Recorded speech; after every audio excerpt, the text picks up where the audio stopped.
Hello student, welcome to my channel आपके biodiversity. I am Reshma Kapoor, assistant professor in botany. आज के इस lecture में हम एपीजी को स्टडी करेंगे। एपीजी क्या है, इसकी हिस्ट्री क्या है, इसके प्रिंसिपल्स क्या रहे हैं, तो डिटेल में इन सब की हम स्टडी करेंगे। APG, A for angiosperm, P for phylogeny and G for group। इस APG का फुल नेम है जिसको शॉर्ट में APG कहते हैं। स्टूडेंट, ये मॉडर्न एडवांस्ड वर्गीकरण पद्धति ही है, लेकिन इसके आगे किसी भी तरह से कोई सिस्टमैटिक या क्लासिफिकेशन या सिस्टम जैसे शब्दों का प्रयोग नहीं होता है। सिर्फ एंजियोस्पर्म फाइलोजेनी ग्रुप ही लिखा जाता है। एंजियोस्पर्म फाइलोजेनी ग्रुप वास्तव में सिस्टमैटिक बोटैनिस्ट का एक इनफॉर्मल इंटरनेशनल ग्रुप है। ये ग्रुप जो है फ्लावरिंग प्लांट्स या एंजियोस्पर्मिक प्लांट्स की वर्गीकरण पद्धति को स्थापित करने के उद्देश्य से, एक नई वर्गीकरण पद्धति देने के उद्देश्य से इंटरनेशनल लेवल पर तैयार किया हुआ है। साथ में आया, इनका कोलैबोरेशन हुआ। इस ग्रुप के अंतर्गत कई नए अध्ययन शोध चलते रहते हैं और ये निरंतर ही अपने शोधों को पब्लिश करता रहता है, जिससे विभिन्न तरह के रिलेशनशिप्स एंजियोस्पर्मिक प्लांट्स के बीच में विभिन्न तरह के रिलेशनशिप्स जो है उनके बारे में नॉलेज होती रहती है। यह वर्गीकरण पद्धति फाइलोजेनेटिक स्टडीज के आधार पर बेस्ड है। मीन्स ये नेचुरल वर्गीकरण पद्धति नहीं है, ये फाइलोजेनेटिक क्लासिफिकेशन सिस्टम के अंतर्गत आती है। तो इस तरह से एंजियोस्पर्म फाइलोजेनिक ग्रुप जो है ये अंतर्राष्ट्रीय स्तर पर बनाया हुआ एक इनफॉर्मल ग्रुप है, जिसका मुख्य उद्देश्य रिसर्चर्स के द्वारा जो कि फाइलोजेनेटिक पद्धति पर बेस्ड हों, उन अध्ययनों के द्वारा विभिन्न तरह के एंजियोस्पर्मिक प्लांट्स के बीच में रिलेशनशिप्स को, उसके ज्ञान को दर्शाता है, इंटरप्रिटेट करता है। 2016 तक इसके 4 वर्जन पब्लिश हो चुके हैं, 4 वर्जन आ चुके हैं। पहला वर्जन जो था वो 1998 में, फिर 2003, 2009 और 2016 में आया। इसके अंतर्गत जो भी वर्गीकरण पद्धति या वर्जन आते हैं वो सिर्फ एपीजी करके ही आते हैं। उनके आगे APG first, APG second, APG third and APG fourth लिखा होता है। कभी भी इसके आगे क्लासिफिकेशन सिस्टम नहीं लिखा होता। ग्रुप को बनाने का जो मुख्य उद्देश्य था, जो मुख्य मोटिवेशन था, वो यही था कि प्रायर जो भी क्लासिफिकेशन सिस्टम थे उनमें कई तरह की डेफिशिएंसीज, कई तरह की कमियां देखी गई थी। जिसमें मुख्य जो कमी थी वो ये थी कि ये मोनोफाइलेटिक ग्रुप्स पर बेस्ड नहीं थे। Prior angiospermic classification monophyletic origins को नहीं दर्शाते थे। तो इस कमी को ध्यान में रखते हुए, इस कमी को देखते हुए इस ग्रुप का निर्माण हुआ। एपीजी के अंतर्गत जितने भी पब्लिकेशंस होते हैं, जितने भी शोध पत्र निकलते हैं, वो शोध पत्र जो हैं कई तरह के चीज़ों को परिवर्तित करने के लिए निरंतर रूप से प्रेरित करते हैं। कई मुख्य हर्बेरियाज हैं, जैसे क्यू हर्बेरिया, उन्होंने भी अपने कलेक्शंस को एपीजी के अपडेट्स के अकॉर्डिंग चेंज किया है और इनमें निरंतर चेंज प्रस्तावित है। स्टूडेंट, ट्रेडिशनली हम फ्लावरिंग प्लांट्स को 2 ग्रुप्स में डिवाइड करते हैं और इनके जो डिस्क्रिप्टिव नेम्स हैं वो ICVN के आर्टिकल 16 के अंतर्गत सहमति प्राप्त किए हुए हैं, जिनमें 2 कोटिलीडोन्स प्रेजेंट होते हैं उनको डाइकोटिलीडोन्स, और जिनमें एक ही कोटिलीडोन पाया जाता है उनको मोनोकोटिलीडोन्स कहते हैं।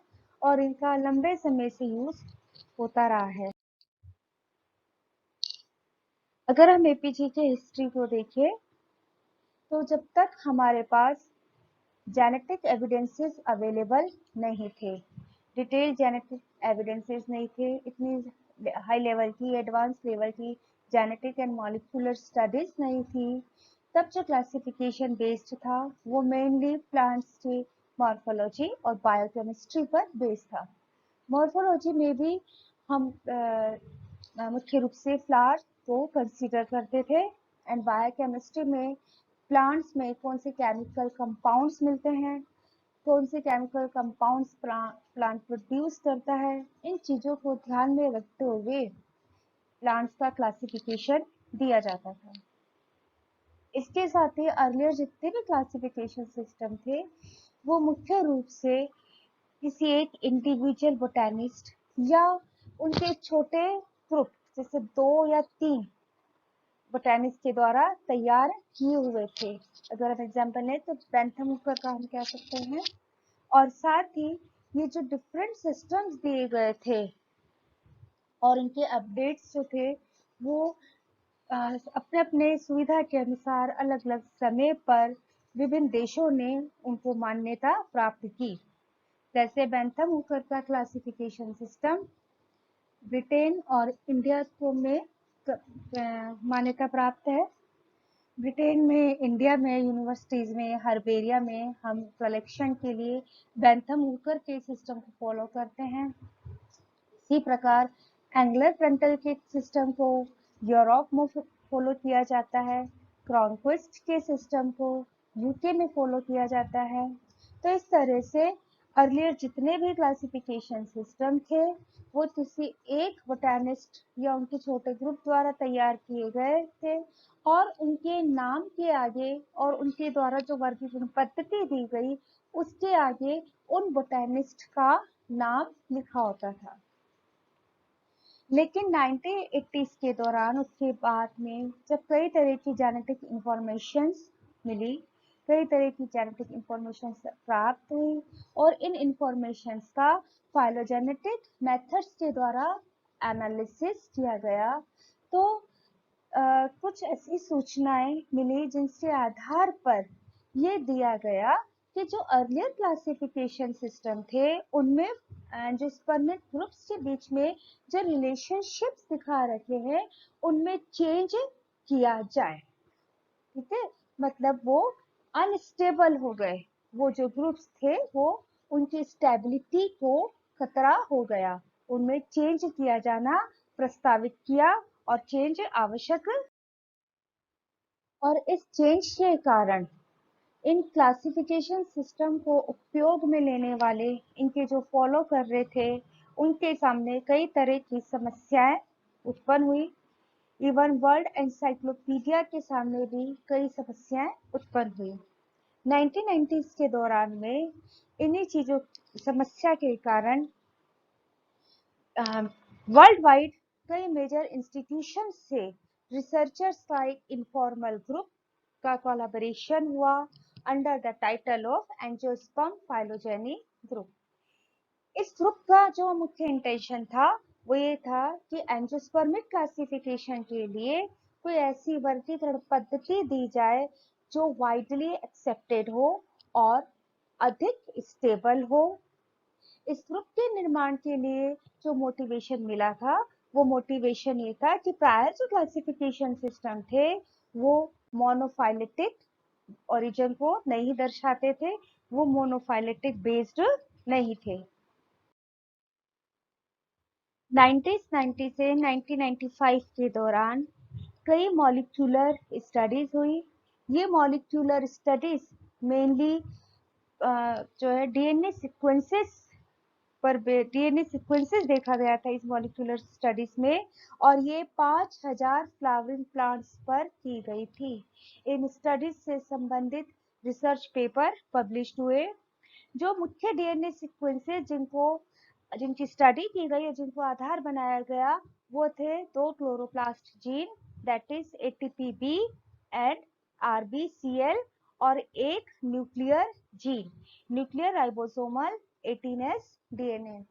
इनके डीएनए सीक्वेंसेस की डिटेल्ड मॉलिक्यूलर स्टडीज हुई और अलग अलग रिसर्चर्स ने अपने शोध पत्रों को प्रकाशित किया।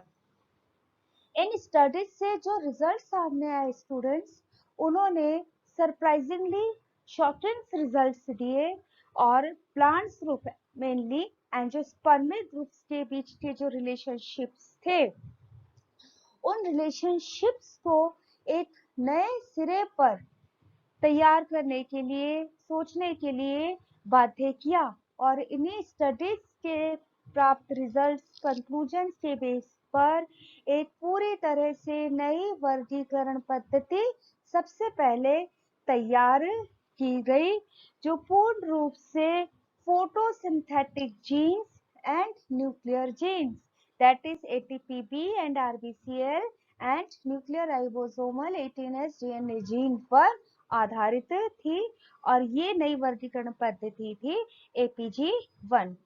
यद्यपि साथ साथ में इसी तरह की कई फाइंडिंग्स रही हैं जिन्होंने इस वर्गीकरण पद्धति को तैयार करने में अपना सहयोग प्रदान किया।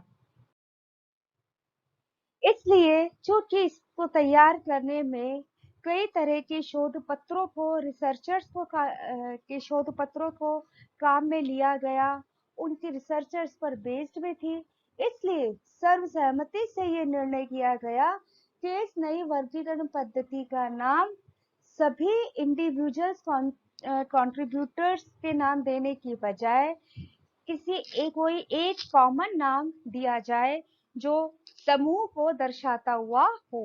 तो ये नाम निर्धारित किया गया एंजियोस्पर्म फाइलोजेनी ग्रुप APG। इसका पहला वर्जन 1998 में APG सिस्टम या APG1 के रूप में पब्लिश्ड हुआ और इस वर्जन ने अधिक एक्सेप्टेड, अधिक स्टेबल एंजियोस्पर्मिक क्लासिफिकेशन सिस्टम को प्रस्तुत किया। वर्तमान में अब तक इसके 4 वर्जन आ चुके हैं, 1998, 2003, 2009 एंड 2016, जो APG1, APG2, APG3 and APG4 क्रमशः कहलाते हैं और प्रत्येक वर्जन जो है अपने प्रीवियस वर्जन के कुछ सुधार को दिखाता है। APG क्लासिफिकेशन जो है वो एक पर्टिकुलर स्टेट में, पर्टिकुलर टाइम पर, रिसर्च पर आधारित होता है, रिसर्च पर बेस्ड है। इस पर वर्तमान में भी कई तरह के कार्य कंटिन्यू किए जा रहे हैं जो एंजियोस्पर्मिक टैक्सोनॉमी के एरिया में अपने रिसर्चर्स के आधार पर दृष्टिकोण को रखता है और इसी कारण इसमें जो परिवर्तन है वो प्रस्तावित किए जाते हैं। इसमें परिवर्तन होने की संभावना बनी रहती है।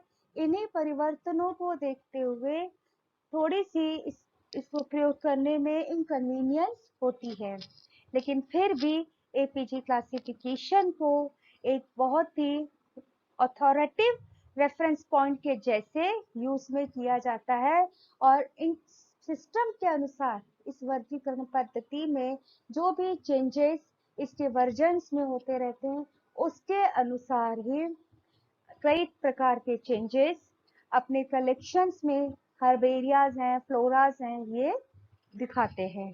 जैसे अगर हम उदाहरण लें तो विश्व के कई मेजर हर्बेरिया जिनमें क्यू भी इंक्लूडेड है, उन्होंने APG सिस्टम के को ध्यान में रखते हुए इसके अपडेट्स के अनुसार जो है अपने कलेक्शंस में अरेंजमेंट्स को चेंज किया है।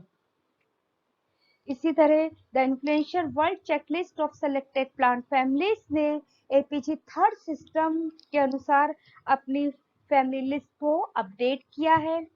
USA में photographic survey of the plants of the USA and Canada ने भी APG थर्ड सिस्टम के अनुसार अपने जो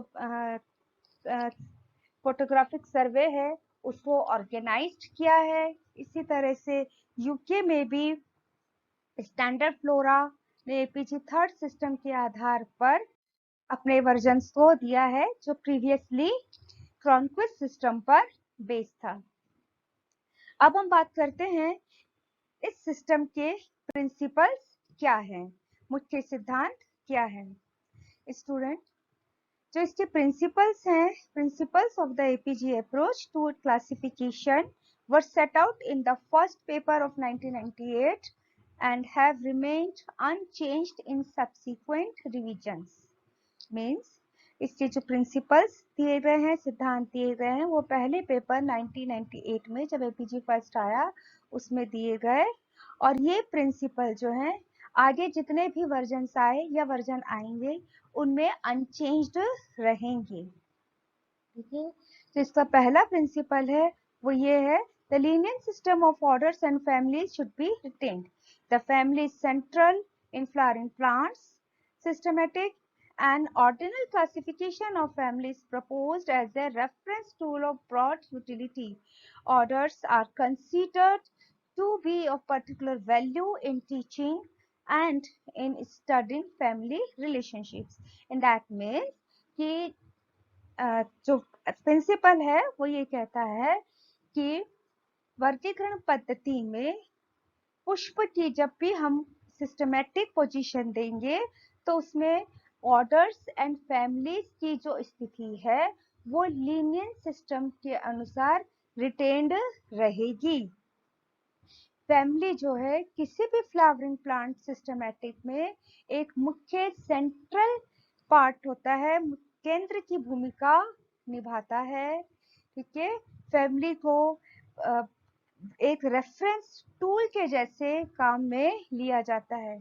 इसी प्रकार ऑर्डर्स या गण जो होते हैं वो भी उनकी एक वैल्यू होती है टीचिंग में, और विभिन्न फैमिलीज के बीच में रिलेशनशिप्स के अध्ययन करने में ऑर्डर्स जो है बहुत वैल्यूएबल होते हैं। इसलिए ऑर्डर्स एंड फैमिलीज की को के लीनियर सिस्टम को रिटेन्ड या बरकरार रखा जाना चाहिए। दूसरा जो इसका प्रिंसिपल है वो ये है, ग्रुप्स शुड बी मोनोफाइलेटिक। ठीक है, मीन्स जो भी ग्रुप्स तैयार किए जाएंगे एपीजी सिस्टम के अंतर्गत, जो भी परिवर्तन किए जाएं उसमें जो नए ग्रुप बनाए जाएं या ग्रुप का डिलीशन हो, तो वो जो भी ग्रुप होंगे वो मोनोफाइलेटिक होने चाहिए। ये मोनोफाइलेटिक पद्धति को फॉलो करता है। मोनोफाइलेटिक जिसमें कोई कॉमन एंसेस्टर होता है और उसके सभी डिसेंडेंट्स सम्मिलित होते हैं। ठीक है, तीसरा इसका जो प्रिंसिपल है वो ये है, a broad approach is taken to defining the limits of groups. It means जो ग्रुप बनाए जाए उनकी संख्या डिफाइनिंग हो, लिमिटेड हो, उनकी संख्या असीमित ना हो। इन दैट मीन्स कि वर्गीकरण पद्धति देते समय ये ध्यान रखना चाहिए कि ग्रुप्स जो हैं उनकी संख्या बहुत अधिक ना हो।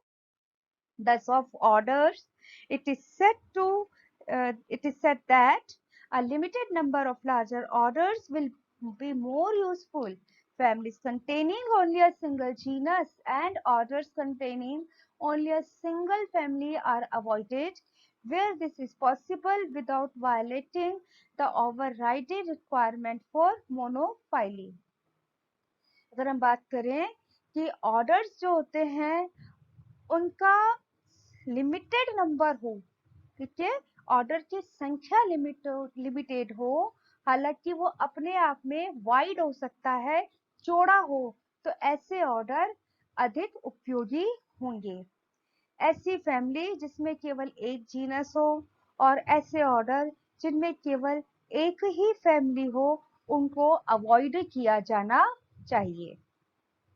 तो इसी कारण जो छोटे छोटे से ग्रुप्स बने हुए थे जिनमें एक एक फैमिली या ऑर्डर थे, जिनमें एक एक फैमिली या फैमिली जिनमें एक एक जीनस थे, उन सब का डिलीशन हो गया। Although orders and families are used above this level, nameplates are freely employed in addition. The author say that it is not possible nor it is desirable to name all clades in a phylogenetic tree. Means कि orders and families वर्गीकरण पद्धति में orders and families terms का या इन ranking का यद्यपि use किया जाता है, यूज किया जाए, लेकिन इस लेवल के ऊपर क्लेड्स नाम को ही रखा जाए, इसी को प्रेफरेंस दी जाए। हालांकि ये जो है ना तो संभव है ना ही कोई डिजायरेबल है कि जब फाइलोजेनेटिक ट्रीज तैयार किया जाए तो सभी क्लेड्स का नामांकन हो। इन दैट मीन्स रैंकिंग कम कर दी गई है। ठीक है, पहले जो डिवीजन, सब डिवीजन, क्लास, सब क्लास, इस टाइप की रैंकिंग होती थी, उन रैंकिंग के बजाय सिर्फ क्लेड शब्द का प्रयोग अधिक उचित माना है। क्लेड शब्द का प्रयोग ही अधिक उचित रूप से किया जाता है। And however, systematics need to agree on names for some clades, particularly orders and families, to facilitate communication and discussion. ठीक है, तो सिस्टमैटिक्स के अंतर्गत कुछ क्लेड्स के नामों पर सहमति हुई है, जिससे कि इनके बारे में बातचीत करने, इनके बारे में अध्ययन करने, डिस्कशन करने में सुविधा होती है। तो ये इसके कुछ प्रिंसिपल्स थे। इन प्रिंसिपल्स को आपने एज इट इज लर्न करना है, याद रखना है और समझना है। स्टूडेंट्स, अब ये चीज आप ध्यान में रखिएगा, पीटर एफ स्टीवंस ये ऑथर्स हैं सभी एपीजी पेपर्स के, जिन्होंने एक वेबसाइट मेंटेन की हुई है। इस वेबसाइट का नाम है एपी वेब। ठीक है, और ये वेबसाइट जो है 2001 से रेगुलर जो है अपडेट्स प्रोवाइड कराती है। अगर आपको टैक्सोनॉमिक में फैमिलीज का और डिटेल स्टडीज करनी है, अलग अलग फोटोग्राफ्स को देखने हैं, पोस्टर देखने हैं, तो आप इस वेबसाइट पर जाकर वेबसाइट पर कई तरह के अपडेट्स को, लेटेस्ट रिसर्चर्स को देख सकते हैं। नाउ एपीजी के फीचर्स ऑफ एपीजी। इसका फर्स्ट फीचर ये है कि formal scientific names are not used above the level of order, name clades being used instead. तो इसका फर्स्ट फीचर ये है कि जो ऑर्डर लेवल से ऊपर की जो रैंकिंग है, उन रैंकिंग्स का नेम यूज नहीं किया जाता, फॉर्मल नेम्स यूज नहीं किया जाता, उसके बजाय सिर्फ क्लेड शब्द का प्रयोग ही होता है। Second one is a substantial number of taxa whose classification had traditionally been uncertain are given places. तो ऐसे टैक्सास जिनके वर्गीकरण जो है ट्रेडिशनल सिस्टम में अनसर्टेन पोजीशन पर थे, उनको भी एक पोजीशन दी गई है। Alternative classification are provided for some groups, and जो बहुत मेजर आउटकम इस वर्गीकरण पद्धति से निकल कर आया है वो ये है कि traditional divisions of the flowering plants into two groups। ठीक है, जो ट्रेडिशनली हमने फ्लावरिंग प्लांट्स को दो ग्रुप्स में डिवाइड किया हुआ था, डाइकोट एंड मोनोकोट में, वो डिसअपियर्ड हो गए। तो इस तरह से हमने एपीजी को डिटेल में स्टडी किया, इसकी हिस्ट्री को देखा, इसकी उत्पत्ति के रीजन्स को जाना, इसके सिद्धांत क्या है, इसके बारे में विस्तार से चर्चा की। यह आपके टैक्सोनॉमी पेपर के लिए एक बहुत ही इम्पोर्टेंट टॉपिक है। इस टॉपिक को अच्छे से पढ़िए, सुनिए और समझिए। अगर आपको अच्छा लगे तो ज़्यादा से ज़्यादा लाइक करें, शेयर करें और मेरे चैनल को सब्सक्राइब करें। नेक्स्ट लेक्चर में हम एपीजी फोर्थ सिस्टम को लेकर आएंगे। अगर आपको डिटेल में नोट्स चाहिए या तो मुझे मैसेज कर दें, कमेंट सेक्शन में अपना ईमेल आईडी भेज दें, एंड साथ ही आप कोई टॉपिक, ऐसा टॉपिक जो अपने कमिंग एग्जाम्स के लिए पढ़ना चाहते हो, तो वो टॉपिक भी मुझे मैसेज कर दें। Thank you students.